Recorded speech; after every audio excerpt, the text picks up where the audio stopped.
Sudarshan news channel के anchor Suresh Chauhan के show में किए गए सारे दावे निकले झूठे और गलत। जानिए पूरी खबर। सुदर्शन न्यूज चैनल के एंकर सुरेश चौहान ने जिस तरह अपने शो बिंदास बोल कार्यक्रम में मुसलमान समुदाय से जुड़े लोगों की घुसपैठ पर अपना विवादित शो यूपीएससी जिहाद चलाया और इस कार्यक्रम को लेकर मुसलमानों के सिविल सर्विसेज ज्वाइन करने को लेकर बड़े षड्यंत्र का खुलासा करने का दावा करा। ऐसे ही कई झूठे दावे इस शो के जरिए सुरेश चौहान ने किए थे, जिस पर फिलहाल सुप्रीम कोर्ट ने इस कार्यक्रम पर रोक लगा दी और कहा कि मीडिया को किसी पर्टिकुलर धर्म को टारगेट करने की इजाजत नहीं दी जा सकती, लेकिन कोर्ट में आखिरी फैसला 5 अक्टूबर को किया जाएगा।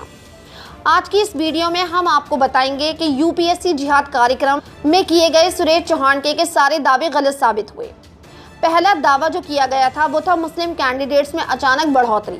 यानी सुरेश चौहान का पूरा शो इस एक मुद्दे पर आधारित था कि यूपीएससी परीक्षा में पहले की अपेक्षा में अब ज़्यादा मुस्लिम कैंडिडेट्स अप्लाई करने लगे हैं, जिससे पता चलता है कि भारतीय नौकरशाही में प्लानिंग के तहत घुसपैठ की जा रही है। यूपीएससी 2019 के रिजल्ट के मुताबिक 4 अगस्त 2020 को आए थे और यूपीएससी में 829 कैंडिडेट्स में से सिर्फ 42 मुस्लिम थे, यानी सिर्फ 5%, और टॉप 100 कैंडिडेट्स में से सिर्फ एक मुस्लिम नाम था। यूपीएससी वेबसाइट के पिछले 5 साल के आंकड़े बताते हैं कि मुस्लिम क्वालिफायर्स में अचानक से कोई भारी बढ़ोतरी नहीं हुई, बल्कि ये 3 से 5% के बीच ही रही है। भर्ती की संख्या भी हर साल एक सी नहीं होती। 2015 में कुल 1078 क्वालिफायर्स में से 36 मुस्लिम थे। 2016 में ये संख्या 50 हो गई। वहीं भर्तियों की संख्या बढ़कर 1099 हो गई। उसके बाद 2017 में कुल 990 क्वालिफायर्स में से 52 मुस्लिम थे और 2018 में ये संख्या 28 पर आ गई। इस साल भर्ती संख्या भी कम होकर 759 हो गई थी। यानी सिर्फ 2017 में ही सिविल एग्जाम्स में मुस्लिम क्वालिफायर्स की संख्या में थोड़ा इजाफा हुआ था।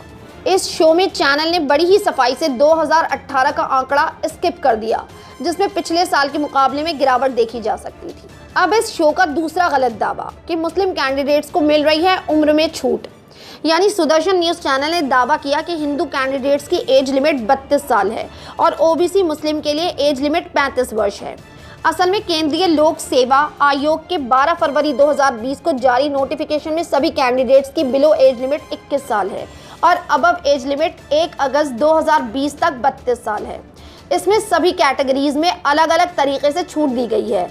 यानी SC ST की अबव एज लिमिट में 5 साल और OBC के लिए 3 साल की छूट है। इसके अलावा रक्षा सेवाओं, कमीशन ऑफिसर और हैंडीकेप कैंडिडेट्स के लिए भी उम्र में रियायत दी गई है। और गौर करने की बात यह है कि OBC में सिर्फ मुस्लिम माइनॉरिटी ही नहीं आते, इसमें हिंदू भी शामिल हैं। ये कहना कि OBC का फ़ायदा अकेले मुसलमानों को मिलता है सरासर गलत है। और इस पूरे शो में सुदर्शन न्यूज़ ने हिंदुओं को जनरल कैटेगरी और मुस्लिमों को OBC बताते हुए दर्शकों को भटकाया है। तीसरा किया गया दावा कि मुस्लिमों को ज़्यादा बार परीक्षा देने का मौका मिलता है। इस चैनल ने यह भी दावा करा था कि मुस्लिमों को ज़्यादा बार ये एग्ज़ाम्स अटैम्प्ट करने का फ़ायदा मिलता है। सुदर्शन न्यूज़ के अनुसार हिंदुओं को 6 जबकि मुस्लिमों को 9 अटैम्प्ट मिलते हैं। यूपीएससी नोटिफिकेशन धर्म के आधार पर अटैम्प्ट की संख्या नहीं बताता। इसमें साफ साफ लिखा है कि OBC, SC और ST के अलावा सभी कैंडिडेट्स 6 अटैम्प्ट दे सकते हैं और हैंडीकैप कैंडिडेट्स को 9 मौके मिलते हैं। ये भी ध्यान दिया जाए कि जनरल कैटेगरी में आने वाले मुस्लिम कैंडिडेट्स पर भी 6 अटैम्प्ट का नियम लागू होता है। चौथा गलत दावा, मुस्लिमों में क्वालिफाइंग मार्क्स बाकियों से कम। शो में सुरेश चौहान ने दावा किया कि मुस्लिम कैंडिडेट्स के लिए कट ऑफ मार्क्स कम होते हैं। उन्होंने मुस्लिमों और हिंदुओं की 2009 के क्वालिफाइंग मार्क्स की तुलना की, जैसे कि नॉन मुस्लिम ST, SC और OBC में आते ही ना हो। यूपीएससी हर साल प्रीलिम्स और मेंस दोनों के लिए कट ऑफ मार्क्स जारी करता है। इसमें भी कट ऑफ मार्क्स धर्म नहीं बल्कि सामाजिक और आर्थिक अंतर के तहत दिए जाते हैं, यानी SC, ST और OBC कैटेगरी के तहत। अब हम बात करते हैं शो में किए गए 5वें दावे की, जिसमें कहा गया था कि सिर्फ मुस्लिम कैंडिडेट्स के लिए मुफ्त कोचिंग सेंटर हैं। उन्होंने कहा पिछले प्रधानमंत्री मनमोहन सिंह ने यूपीएससी एग्जाम्स के लिए 4 कोचिंग सेंटर खुलवाए, जो मुस्लिम यूनिवर्सिटी में खोले गए। द प्रिंट के एक आर्टिकल के मुताबिक सरकार ने 2009 और 2010 के बीच 5 कोचिंग सेंटर खोले। सिविल सर्विसेज और दूसरे सरकारी परीक्षाओं की तैयारी करवाने के लिए वंचित समुदायों को मुफ्त कोचिंग की फैसिलिटी देने के लिए ये कदम उठाया गया। जामिया के कोचिंग सेंटर में पढ़ने वाले को जामिया का जिहादी कहा। जबकि एसपी कवेंद्र सिंह सागर 2014 में जामिया के कोचिंग सेंटर के ही स्टूडेंट थे और उन्होंने ही अपने एक इंटरव्यू में द प्रिंट में कहा कि जामिया में सिर्फ मुस्लिम नहीं बल्कि सभी SC ST OBC और महिलाओं को ये सुविधा दी जाती है। सुदर्शन न्यूज चैनल ने मुस्लिम कैंडिडेट्स को कोचिंग देने के लिए ज़कात फाउंडेशन पर भी निशाना साधने की कोशिश की, लेकिन RSS के सपोर्ट से चल रहे संकल्प फाउंडेशन का नाम नहीं लिया, जिसमें द प्रिंट की रिपोर्ट के मुताबिक इस साल परीक्षाओं में 61% सफलता दिखाई है।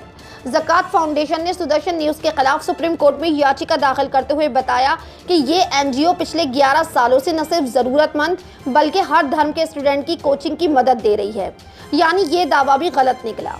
अब बढ़ते हैं छठे दावे की तरफ, जिसमें सुरेश चौहान के ने एक वीडियो क्लिप चलाते हुए कहा कि मुस्लिम कैंडिडेट्स का इंटरव्यू में तवज्जो देना। उन्होंने जिस इंटरव्यू का क्लिप चलाया उसमें ये कहते हुए सुना जा सकता था कि आपका इंटरव्यू साधारण औसत इंटरव्यू जैसा नहीं जाएगा। एक वजह तो आपकी उम्र बनती है और दूसरी वजह आपका समुदाय बनता है। जैसे ही क्लिप बंद होती है तो सुरेश चौहान के अपने दर्शकों से चिल्लाते हुए कहते हैं, क्यों कहा जाता है कि आपका इंटरव्यू स्पेशल होगा? क्योंकि आप एक समुदाय से आते हैं। तो क्या समुदायों में इंटरव्यू पर मिलने वाले मार्कों से इसका कनेक्शन है? इस चैनल पर चलाया गया ये क्लिप एक प्राइवेट IAS कोचिंग सेंटर दृष्टि IAS का है। ये इंटरव्यू कैंडिडेट अजहरुद्दीन जहीरुद्दीन काजी का लिया जा रहा था, जिनकी UPSC 2019 परीक्षा में ऑल इंडिया रैंक 315 थी। इंटरव्यू में सुदर्शन न्यूज पर दिखाई गई बात वाकई कही गई थी, लेकिन चैनल ने पूरा नहीं बल्कि वीडियो के कटे हुए हिस्से को दिखाया। ओरिजिनल वीडियो में इंटरव्यू में कहा जा रहा था कि इंटरव्यू में बहुत कम मुस्लिम कैंडिडेट्स क्वालिफाई कर पाते हैं। उन्होंने कैंडिडेट को अपना इंटरव्यू बाकियों से एक्सपेक्ट करने की सलाह देते हुए कहा कि हम लगभग सभी कैंडिडेट्स को ये बात बोलते हैं, इसके फायदे भी हैं, नुकसान भी हैं। उन्होंने जहीरुद्दीन काजी को सामाजिक और आर्थिक आने वाली चुनौतियों को गिनवाया ताकि वो बेहतर परफॉर्म कर सकें। चैनल ने अपने 1 घंटे के शो में इन सभी गलत खबरों को इकट्ठा कर भारत में सिविल सर्विसेज को लेकर एक भ्रम और गलतफहमी फैलाने की कोशिश की। चौहान के ने इन्वेस्टिगेटिव जर्नलिज्म की आड़ में मुस्लिम समुदाय को निशाना बनाते हुए भेदभाव और भड़काऊ सोच को प्रमोट किया। इस शो की IPS एसोसिएशन ने भी बुराई करते हुए इसे पत्रकारिता और सांप्रदायिकता की गैर जिम्मेदाराना रूप बताया है। खबरों के बारे में अपनी राय कमेंट सेक्शन में जरूर दें। हमारे चैनल को सब्सक्राइब करें, बेल आइकन प्रेस करें ताकि हर खबर आप तक जल्द से जल्द पहुंचे।